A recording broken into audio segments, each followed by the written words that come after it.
Ya Allah, give us the unexpected, undeserved gift. What gift? Min azwajina wa dhurriyatina qurrata a'yun.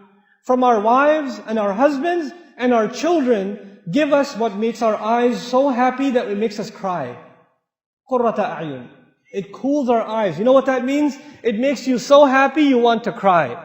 When you listen to your child recite Quran, and they love reciting Quran, then it makes you so happy you want to cry.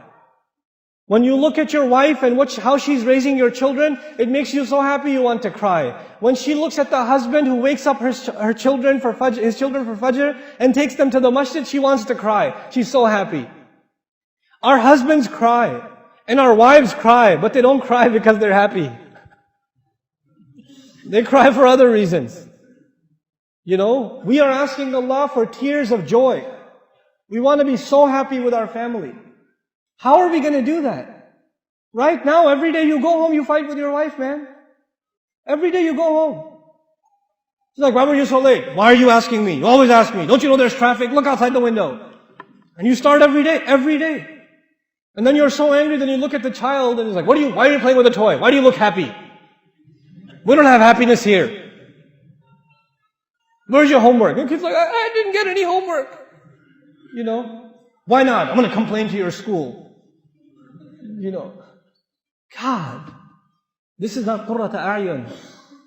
There are people who come to the masjid for salat, and salat is supposed to give you peace.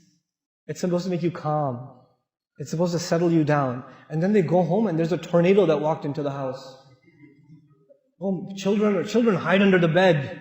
You know, the wife gets off the phone. She's like, you know, you cannot be the reason for your family to be afraid of you. You should be a reason for your family to be overjoyed.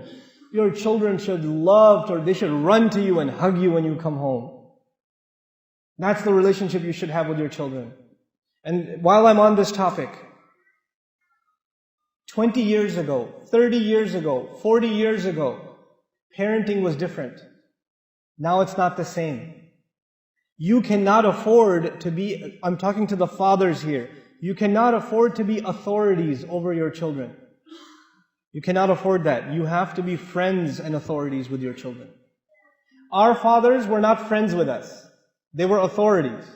We didn't slap our dad on the back and say, hey dad, let's go play some basketball, let's play some football. We didn't do that. Abba Kimon Baba, Abba Jan, you sit straight. Assalamu alaikum. You get their shoes. That was 20 years ago, 30 years ago. Your kids don't do that. And they won't.